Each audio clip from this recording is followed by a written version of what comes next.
Yes, all fifth semester students, a very good evening to you all and welcome to Enlightened Educators. So ಇವತ್ತು ನಾನೇನು ಹೇಳೋಕ್ಕೆ ಬಂದಿದ್ದೀನಿ ಅಂತ ಅಂದರೆ, ಸೊ ನಿಮ್ಮ EMFTಗೆ ನೀವು ಯಾವ ಥರ ಪೇಪರ್ ಪ್ರೆಸೆಂಟ್ ಮಾಡಬೇಕು ಆ್ಯಂಡ್ ಇವಾಗ ಲಾಸ್ಟ್ ಮೂಮೆಂಟ್ ಟಿಪ್ಸ್ ಆ್ಯಂಡ್ ಟ್ರಿಕ್ಸನ್ನು ಹೇಳೋಕ್ಕೆ ಬಂದಿದ್ದೀನಿ. ಸೊ ಇದನ್ನ ದಯವಿಟ್ಟು ವಾಚ್ ಮಾಡಿ. ಸೊ ನನಗೆ ಇದರದ್ದು what I can say viewers ಸ್ವಲ್ಪ ಕಮ್ಮಿ ಇದ್ದಾರೆ. So I hope fifth sem ಸ್ಟೂಡೆಂಟ್ಸ್ಗೆ ಇದು ಕರೆಕ್ಟ್ ರೀಚ್ ಆಗಿಲ್ಲ ಅನಿಸುತ್ತೆ. ಸೊ ಇನ್ನೂ ಅಷ್ಟು ಜನ ದಯವಿಟ್ಟು ಬೇಗ ವಾಚ್ ಮಾಡಿ. ನಿಮಗೋಸ್ಕರನೇ ಇಂಪಾರ್ಟೆಂಟ್ ಕ್ವಶನನ್ನು ಮಾಡ್ತಿರೋಂಥದ್ದು. Because I know how EMFT and network is ಎರಡೂ ಒಂದು ರೀತಿ ಭಿನ್ನ ಸಬ್ಜೆಕ್ಟ್ಸ್. ಅದು ಅಲ್ಲದೆ ಬೇಸಿಕ್ ಸಿಗ್ನಲ್ ಪ್ರೊಸೆಸಿಂಗ್ ಕೂಡ ಹೌದು, ಬಟ್ ಆದ್ರೂ ಲೈಕ್ ಕೈಂಡ್ ಆಫ್ ಇದೆರಡು ಸ್ವಲ್ಪ ಇನ್ನು ಅದಕ್ಕೂ ಮೇಲೆ. ಸೊ ಹಾಗಾಗಿ I am telling you how to do this subject ಅಂತ. So the first thing what you all have to do was you all have to what I can say last moment tips and tricks ಅಂದರೆ revise whatever you studied. ಹೊಸದಾಗಿ ಇವಾಗ ಏನು ಓದಬೇಡಿ, ನಾನು ಅದೇ ಹೇಳೋದು. ಹೊಸದಾಗಿ ಇವಾಗ ಏನು ಓದಬೇಡಿ. Whatever you studied please to revise, ಆಯಿತಾ? ಓಕೆ. ಸೊ ಹೊಸದಾಗಿ ಅಂದರೆ you can try to study the derivation. ಬೇಕಾದರೆ ಯಾವುದಾದ್ರೂ ಒಂದು ತುಂಬ ಓದಲೇಬೇಕು ಅನ್ಸಿದ್ರೆ ಓದಿ, ಇಲ್ಲಾಂದರೆ ಹೊಸದಾಗಿ ಏನು ಓದೋಕ್ಕೆ ಹೋಗಬೇಡಿ, ಆಯಿತಾ?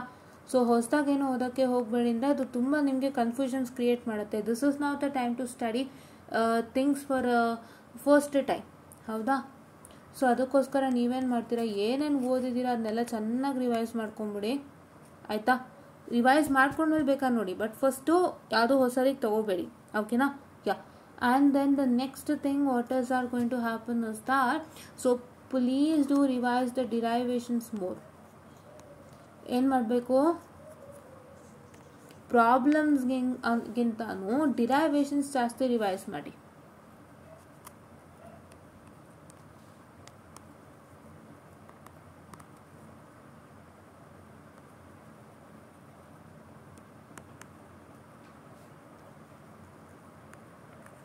ಹೌದಾ? ಡಿರೈವೇಷನ್ಸ್ನ ಹೆಚ್ಚು ರಿವೈಸ್ ಮಾಡೋದ್ರಿಂದ ನಿಮ್ಗೇನಾಗುತ್ತೆ ಅಂತ ಹೇಳಿದ್ರೆ ಒಳ್ಳೆ ಮಾರ್ಕ್ಸನ್ನು ಸಿಗುತ್ತೆ. ಪ್ರಾಬ್ಲಮ್ಸ್ ನೀವೇನು ಮಾಡ್ತೀರಾ ಅಂದರೆ, ಪ್ರಾಬ್ಲಮ್ಸು ನಾನು ಹೇಳ್ದಂತೆ ಐದಾರು 3 ಮಾಡೆಲ್ ಅಥವಾ 2 ಮಾಡೆಲ್ಗೆ ಮಾಡ್ಕೊಳ್ತೀರಾ. ನೆನೆ ಕೊಟ್ಟಂಥ ಟಿಪ್ ಆ್ಯಂಡ್ ಟ್ರಿಕ್ನ ಫಾಲೋ ಮಾಡ್ತೀರಾ ಅಂತ ನಂಬೋದೀನಿ. ಸೊ ಅದರಲ್ಲಿ 3 ಅಥವಾ 2 ಮಾಡೆಲಿನ ಪ್ರಾಬ್ಲಮ್ಸ್ ಓದ್ತು ಅಂತಂದರೆ, ಸೊ ಇನ್ನು ಮಿಕ್ಕಿದೆಲ್ಲ ನೀವು ಡಿರೈವೇಷನ್ ಓದ್ಕೊಳ್ತೀರಾ ಅಲ್ವಾ? ಸೊ ಅದೇ ರೀತಿ ನೀವು ಆಲ್ಮೋಸ್ಟ್ ಎಲ್ಲ ಮಾಡೆಲಿಂದ ಡಿರೈವೇಷನ್ ಓದ್ತೀರಾ ಅಲ್ವಾ? ಸೊ ಫಸ್ಟ್ ಡಿರೈವೇಷನ್ಗೆ ಒತ್ತು ಕೊಡಿ. ಅದು ನಿಮ್ಮನ್ನು ಯಾವ ಕಾರಣಕ್ಕಾದರೂ ಬಿಡೋದಿಲ್ಲ, ಸೇವ್ ಮಾಡೇ ಮಾಡುತ್ತೆ.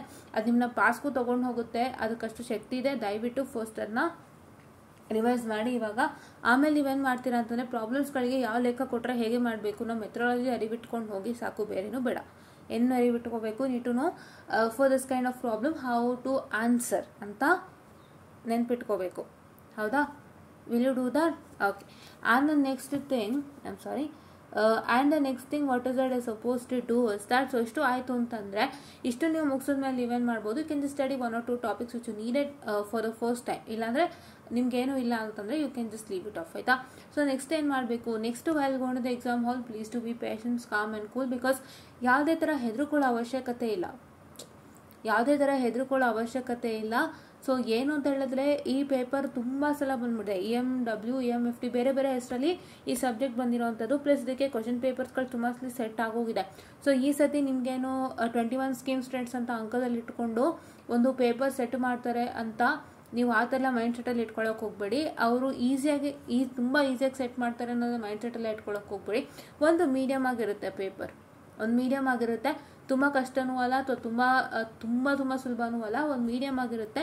So that you all can write it in a better way. ಆ ಥರ ಒಂದು ಪೇಪರ್ ಸೆಟ್ ಆಗುತ್ತೆ. So it is up to the it's question paper setter. Because ತುಂಬ ಸಲ ಕ್ವಶನ್ ಪೇಪರ್ ಸೆಟ್ ಆಗಿರೋದ್ರಿಂದ ತುಂಬ ನ್ಯೂ ಸಬ್ಜೆಕ್ಟ್ ನಿಮ್ಗೆ ಇಂಟ್ರೊಡ್ಯೂಸ್ ಆಗಿದೆ ಅಂತಂದರೆ, ಆವಾಗ ನಾವು ಹೇಳ್ಬೋದಾಗಿತ್ತು ಕ್ವಶನ್ ಪೇಪರ್ ತುಂಬ ಸುಲಭ ಕೊಡ್ತಾರೆ ಬಿಕಾಸ್ ಮಕ್ಳಿಗೂ ಹೊಸದು ಅಂತ. But this is an old subject wherein all have studied before ಅಲ್ಲ. ಸೊ ಹಾಗಾಗಿ ಸ್ವಲ್ಪ ಒಂದು ಮೀಡಿಯಂ ರೇಂಜ್ಗೆ ಕ್ವಶನ್ ಪೇಪರನ್ನು ಬರುತ್ತೆ. ನಿಮಗೆ ಬರೋವಾಗ ನಿಮಗೆ ಡಿರೈವೇಷನ್ಗೆ ಹೆಚ್ಚು ಒತ್ತಿರುತ್ತೆ ನನ್ನ ನಂಬಿಕೆ ಪ್ರಕಾರ. ಸೊ ಡಿರೈವೇಷನ್ಸ್ಗೆ ಹೆಚ್ಚು ಒತ್ತಿರೋದ್ರಿಂದ so you can easily pass your exams along derivation use ಮಾಡಿಕೊಂಡೆ ನೀವು ಈಸಿಯಾಗಿ ಎಕ್ಸಾಮನ್ನು ಪಾಸ್ ಮಾಡೋವಂಥದ್ದು. ಸೊ ನೆಕ್ಸ್ಟ್ ಥಿಂಗ್ ನೀವು ಏನು ಬರೀಬೇಕಾಗುತ್ತೆ ನಿಮ್ಮ ಎಕ್ಸಾಮಿಗೆ, how you to write for examiners, ನೀವು ಡಿರೈವೇಷನ್ಸ್ನ ನೀಟಾಗಿ along with the diagram you are going to first write the diagram. First diagram ಬರೀತೀರಾ ಡಿರೈವೇಷನ್ಗೆ, ದೆನ್ ದ ಹೋಲ್ ಡಿರೈವೇಷನ್ ಆಯಿತಾ. ಸೊ ಫಸ್ಟು ನಿಮ್ಗೆ ಯಾವತ್ತೂ ನೆನಪಿನಲ್ಲಿ ಇಟ್ಕೊಳ್ಳಿ, ನೀಟಾಗಿ ರೆಪ್ರೆಸೆಂಟ್ ಮಾಡಿ. ಸೊ ಈ ರೆಪ್ರೆಸೆಂಟೇಷನ್ ಮ್ಯಾಟರ್ಸ್ ಅಲ್ಲ, ಡಯಾಗ್ರಾಮ್ ನೀಟಾಗಿ ಬರೋದು. ಆಮೇಲೆ ನೀವೇನು ಮಾಡಬೇಕಾಗುತ್ತೆ, ನೀವು to write the proof for the particular derivation. ಆಯಿತಾ, ಪ್ರೂಫ್ ಬರೀತಾ. After the diagram and proof for the derivation part ಈ ಥರ ಮಾಡ್ತೀರಾ ಅಂದರೆ ನೀವು ಪ್ರಾಬ್ಲಮ್ಸ್ಗೆ ಹೇಗೆ ಮಾಡ್ತೀರಾ. So how do do for problems is that, so for the problems what is that you're supposed to do is that there will be some problems wherein you need to write the diagram. So ಅದು ನಿಮಗೆ ಗೊತ್ತಾಗಿರುತ್ತೆ. ಮಾಡಲ್ number 1 ಕೆಲವೊಂದಕ್ಕೆ ನೀವು diagram ಬರೆಯುವಂಥ ಪ್ರಸಂಗಗಳಿರುತ್ತೆ. So ಅದಕ್ಕೆ ನೀವು ಡಯಾಗ್ರಾಮ್ಗಳನ್ನ ಬರೆದು ಆಮೇಲೆ ನೀವು ಲೆಕ್ಕಗಳನ್ನ ಮಾಡಬೇಕಾಗುತ್ತೆ. And do it step wise and not leave any of the steps. Mainly don't leave the SI unit. SI unit ಬಿಟ್ಟು ಅಂದರೆ 1 ಮಾರ್ಕ್ಸನ್ನು ತೆಗಿತಾರೆ. ಆಯಿತಾ. And if you can check with EMFT answer scheme of valuation. So EMFT scheme of ವ್ಯಾಲ್ಯೂಯೇಷನ್ನ check ಮಾಡುವಾಗ ನೋಡಿ, ನಾನು ಅದನ್ನು ತೋರಿಸ್ತೀನಿ ನೋಡಿ, EMFT ಸ್ಕೀಮ್ ಆಫ್ ವ್ಯಾಲ್ಯೂಯೇಷನ್ನ. ಓಕೆ, ಯಾಕೆ ನಾನು ತೋರಿಸ್ತಾ ಇದ್ದೀನಿ ಇವಾಗ ಅಂತ ದಯವಿಟ್ಟು ನೆನಪಿನಲ್ಲಿ ಇಟ್ಕೊಳ್ಳಿ. ತುಂಬ ಜನ ನನಗೆ ಇದು ಕ್ವಶನ್ ಮಾಡಿದ್ದೀರಾ. ಯಾಕೆ ಕ್ವಶನ್ ಮಾಡಿದ್ದೀರಾ ಅಂತಂದರೆ, ಮ್ಯಾಮ್ ಸ್ಟೆಪ್ಸ್ಗೂ ಮಾರ್ಕ್ಸ್ ಇರುತ್ತಾ? ಬಿಕಾಸ್ ತುಂಬ ಜನ ಆನ್ಸರ್ಸ್ ಕರೆಕ್ಟಾಗಿ ಬರ್ಸಿರಲ್ಲ, ಏನೋ ಒಂದು ಸ್ಟೆಪ್ ಮಾಡಿ ಬಿಟ್ಟಿರ್ತಾರೆ. ಈವನ್ ನೆಟ್ವರ್ಕಲ್ಲೂ ಸುಮಾರು ಜನಕ್ಕಿದೆ ಡೌಟ್ ಬಂದಿತ್ತು ಥರ್ಡ್ ಸೆಮ್ ಸ್ಟೂಡೆಂಟ್ಸ್ಗೆ ನೆಟ್ವರ್ಕ್ ಅನಾಲಿಸಿಸಲ್ಲಿ. ದೇ ವರ್ ಲೈಕ್, ಮ್ಯಾಮ್ ನಾವು ಸ್ಟೆಪ್ಸನ್ನು ಮಾಡಿದ್ವಿ, ಆನ್ಸರ್ಸ್ ನಮಗೆ ತರ್ಸೋಕ್ಕಾಗಿಲ್ಲ, ಸೊ ನಮಗೆ ಮಾರ್ಕ್ಸ್ ಸಿಗತ್ತಾ? So they will be having a doubt ಅಲ್ವಾ. ಸೊ ಅದಕ್ಕೆ ನಾನು ಕ್ಲಾರಿಟಿನ ನಿಮಗೂ ಕೊಡ್ತಾ ಇದ್ದೀನಿ. ಸ್ಟೆಪ್ಸ್ಗೆ ಮಾರ್ಕ್ಸ್ ಇರುತ್ತೆ, please look at it. See, ಸ್ಟೆಪ್ಸ್ಗೂ ಮಾರ್ಕ್ಸ್ ಇರುತ್ತೆ, ನೀವು ಇಲ್ಲಿ ಗಮನ ಇಟ್ಟು ನೋಡ್ಬೋದು. If you can see this particular question, guys, if you can see this particular question, ನೀವು ಇಲ್ಲಿ ಗಮನ ಇಟ್ಟು ನೋಡ್ಬೋದು. ನೋಡಿ, ಇದಿಷ್ಟಕ್ಕೂ ಒಂದು ಅಂತ ಬರ್ಕೊಂಡ್ಬಂದಿದ್ದಾರಲ್ಲ. So these are all the small steps which carries 1 marks. ಅದೇ ಥರ ನೋಡಿ, ಪ್ರತಿ ಒಂದಕ್ಕೂ ಕೂಡ if you can see with respect to this, you can see that each and every steps are carrying 1 marks respectively according to the question marks. and a particular question ಗೆ total ಎಷ್ಟು marks ಕೊಟ್ಟಿದ್ದಾರೆ ಅದರ ಮೇಲೆ ಸ್ಟೆಪ್ಸ್ಗೆ marks ಅನ್ನು divide ಮಾಡಿದ್ದಾರೆ. So ನಿಮಗೆ ಯಾವುದೇ ಒಂದು ಸ್ಟೆಪ್ ನೀವು ಚೆನ್ನಾಗಿ ಕರೆಕ್ಟಾಗಿ ಬರೆದಿದ್ರು ಕೂಡ ಅದಕ್ಕೆ ಅದ್ರ ಮಾರ್ಕ್ಸ್ ಸಿಗುತ್ತೆ. ನಿಮಗೆ ಖಂಡಿತ ಆನ್ಸರ್ ಬಂದಿಲ್ಲ ಅಂದರೆ 0 ಕೊಡಲ್ಲ. ನಿಮ್ಮ ಸ್ಟೆಪ್ಸ್ಗಳು ಪ್ರಾಬ್ಲಮ್ ಇದ್ದು ಎಲ್ಲೋ ನೀವು ಲಾಸ್ಟಲ್ಲಿ ಗ್ಲಿಚ್ ಮಾಡಿದ್ದೀರಾ ಅಂದರೆ, I repeatedly tell you, if your steps are 100% correct, CRCT correct, and you have made a small mistake in the last. You made a, just a minute, I'm so sorry for the distraction. Yes, you made a small mistake in the last. ಹೌದಾ? Small mistake ನೀವು ಲಾಸ್ಟಲ್ಲಿ ಮಾಡಿದ್ದೀರಾ ಅಂತಂದರೆ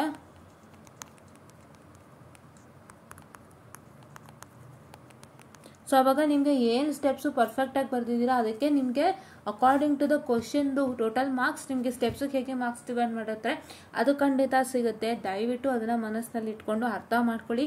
ಸ್ಟೆಪ್ಸ್ಗೂ marks ಇರುತ್ತೆ, ಯಾವುದೇ subject ಆಗಲಿ. It is not only a network circuits and controls what you people had studied in the last semester or basic signal processing ಓದಿದ್ದೀರಾ. Third ಸೆಮ್ಮಲ್ಲಿ ಸರ್ಕ್ಯೂಟ್ ಆ್ಯಂಡ್ ಫೋರ್ತ್ ಸೆಮ್ಮಲ್ಲೇ circuit and control basic signal processing ಮಾಡಿದ್ದೀರಾ. Third ಸೆಮ್ಮಲ್ಲಿ ನಿಮ್ಗೆ ಅದೇ ಥರ problem subjects ಅಷ್ಟೊಂದು ಇರಲಿಲ್ಲ, ಹೌದಾ? ಸೊ ಮ್ಯಾಥಮೆಟಿಕ್ಸ್ ಬಿಟ್ಟು, ಹೌದಾ, ನಮ್ಮ ಬ್ರಾಂಚ್ ಇದರಲ್ಲಿ, ಹೌದಾ? ಸೊ ಆ ಥರನೇ ನಿಮಗೆ what I can say, so ಆ ಥರನೇ ನಿಮಗೆ what I can say and also had D S P ಇತ್ತು ನಿಮಗೆ. ಸರ್ಕ್ಯೂಟ್ ಆ್ಯಂಡ್ ಕಂಟ್ರೋಲ್ಸ್ ಆಗಿರ್ಬೋದು, ಬೇಸಿಕ್ ಸಿಗ್ನಲ್ ಪ್ರೊಸೆಸಿಂಗ್ ಆಗಿರ್ಬೋದು, ನಿಮ್ಮ ಒಂದು DSP ಆಗಿರ್ಬೋದು, DSPನೂ ಇತ್ತು, ಹೌದಾ? ಫೋರ್ತ್ ಸೆಮ್ಮಲ್ಲಿ DSPನೂ ಇತ್ತು. ಸೊ ನೀವೆಲ್ಲ ಅದನ್ನ ನೋಡ್ಕೊಂಡು ಬಂದಿದ್ದೀರಾ, ಅದ್ರ ರಿಸಲ್ಟ್ಸ್ ಎಲ್ಲ ನೋಡ್ಕೊಂಡು ಬಂದಿದ್ದೀರಾ. ನಿಮಗೆ ಪ್ರತಿಯೊಂದು ಸಬ್ಜೆಕ್ಟ್ಗಾಗಿರ್ಬೋದು ನಿಮ್ಮ ಸ್ಟೆಪ್ಸ್ಗೆ ಏನು ಮಾಡಿರ್ತಾರೆ, ಮಾರ್ಕ್ಸನ್ನು ಅಲೋಟ್ ಮಾಡಿದ್ದಾರೆ. 100% ನಿಮಗೆ ಮಾರ್ಕ್ಸನ್ನು ಅಲೋಟ್ ಮಾಡಿದ್ದಾರೆ. ಸೊ ಹಾಗಾಗಿ ನೀವೇನು ಮಾಡ್ತೀರಾ ಅಂತಂದರೆ ಯಾವುದೇ ಭಯ ಬೇಡ, ನಿಮ್ಮ ಸ್ಟೆಪ್ಸ್ಗೆ ಮಾರ್ಕ್ಸ್ ಅಲೌಟ್ ಆಗಿರುತ್ತೆ. ಸೊ ಅಟ್ಲೀಸ್ಟ್ ನಿಮ್ಗೆ ಆನ್ಸರ್ ಬರ್ಸೋಕ್ಕಾಗಿಲ್ವ, ಸ್ಟೆಪ್ಸ್ನಾದ್ರು ನೆಟ್ಟಿಗೆ ಮಾಡ್ಬಿಟ್ಟು ಬನ್ನಿ. ಫಾರ್ಮುಲಾಸ್ ಆದರೂ ಬರೀರಿ, ಫಾರ್ಮುಲಾಗೆ 1 ಮಾರ್ಕ್ಸ್ ಇರುತ್ತೆ, ಡಯಾಗ್ರಾಮಿಗೆ 1 ಮಾರ್ಕ್ಸ್ ಇರುತ್ತೆ. ಅದನ್ನ ನೆನಪಿನಲ್ಲಿ ಇಟ್ಕೊಳ್ಳಿ. If you just construct diagram according to the question. ಇಲ್ಲಿ ನೋಡಿ, ಇಲ್ಲಿ 2 ಡಯಾಗ್ರಾಮ್ ಕಾಣಿಸ್ತಾ ಇರ್ಬೋದು ನಿಮಗೆ. This please wait.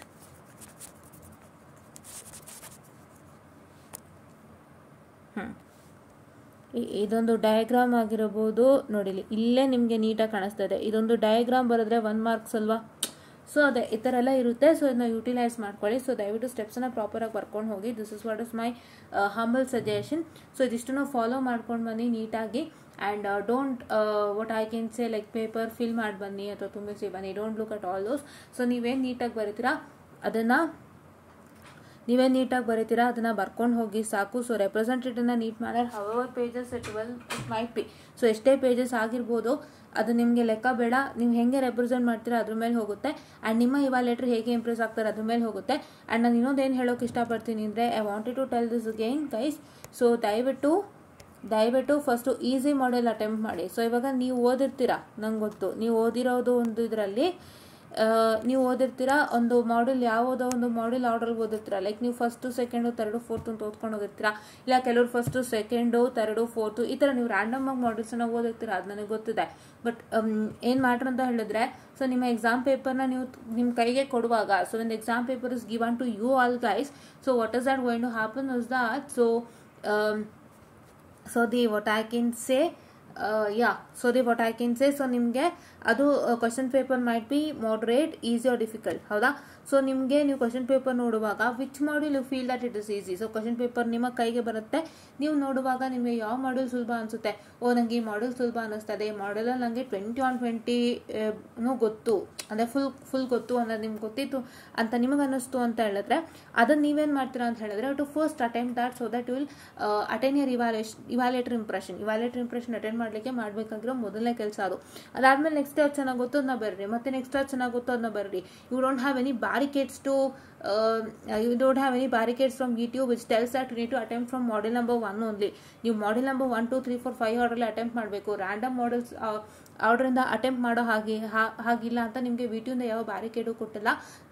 So I hope you know that and please to make sure that ನೀವು ಅದನ್ನ ಫಾಲೋ ಮಾಡಿ, because you will impress your evaluator and you will get a good result ಅಂತ ನಾನು ಹೇಳೋದಕ್ಕೆ ಇಷ್ಟಪಡ್ತೀನಿ. 20 ಕರೆಕ್ಟಾಗಿ ಗೊತ್ತಾ ಬರೀರಿ. ಅದು ನಿಮಗೆ ಫಸ್ಟ್ ಮಾಡಲೇ ಆಗಿರಲಿ, ಸೆಕೆಂಡೇ ಆಗಿರಲಿ, ಥರ್ಡೇ ಆಗಿರಲಿ, ಫೋರ್ತ್ ಆಗಿರಲಿ, ಫಿಫ್ತ್ ಆಗಿರಲಿ, ಅದನ್ನೇ ಫಸ್ಟ್ ಬರೀರಿ, ಹೌದಾ? That is what is my humble suggestion. So ಇದು ಪ್ರಾಬ್ಲಮ್ಯಾಟಿಕ್ ಸಬ್ಜೆಕ್ಟ್ ಹೇಗಾಗುತ್ತೆ ಅಂದರೆ, ನಾವು ಒಂದು ಆರ್ಡರ್ನ ಹೇಳಿರ್ತೀವಿ ನೀವು ಸ್ಟಡಿ ಮಾಡಿ ಅಂತ. ನಾನೇನು ಹೇಳಿದ್ದೆ, ಫಸ್ಟು 1 4 2 3 and 5 ಅಂತ ಹೇಳ್ಕೊಂಡು ಹೋಗಿದ್ದೆ ಅಲ್ವಾ? ಸೊ ನಾವು ಏನು ಆರ್ಡರ್ ಹೇಳಿದ್ರು ಕೂಡ ಅಲ್ಲಿ ನಿಮ್ಮ ಕ್ವಶನ್ ಪೇಪರ್ ಹೇಗೆ ಬರುತ್ತೆ ನಮ್ಗೆ ಐಡಿಯಾ ಇರಲ್ಲ.